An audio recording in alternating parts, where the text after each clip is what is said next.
ఒక పెద్ద industrial cluster రాబోతుంటే ఉద్యోగాల గురించి మాట్లాడతాం, ఇన్వెస్ట్మెంట్ గురించి మాట్లాడతాం, కానీ మరొక విషయం గురించి కూడా ముందుగానే మాట్లాడాలి. అదే నీరు. ముందే మన ఉదయగిరి నియోజకవర్గం మెట్ట ప్రాంతం.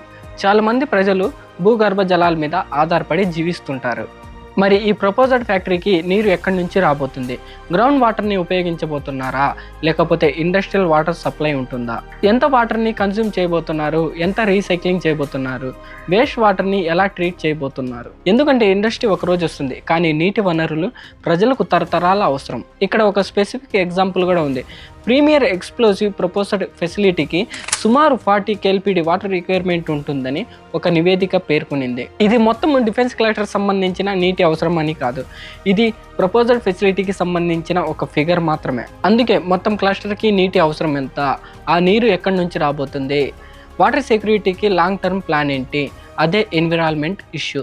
ఫ్యాక్టరీ రాబోతుందని పొల్యూషన్ తప్పకుండా వస్తుందని చెప్పడం కూడా ఫ్యాక్ట్ కాదు, అదే సమయంలో పొల్యూషన్ ఉండదని ముందే చెప్పడం కూడా ఫ్యాక్ట్ కాదు.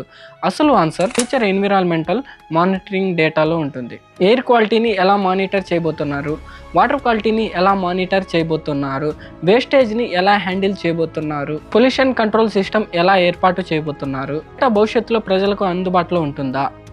ఇవి అడగడం డెవలప్మెంట్కి వ్యతిరేకం కాదు, రెస్పాన్సిబుల్ డెవలప్మెంట్ గురించి. ఎక్స్ప్లోసివ్ రిలేటెడ్ ఇండస్ట్రీలో సేఫ్టీ మరొక పెద్ద విషయం.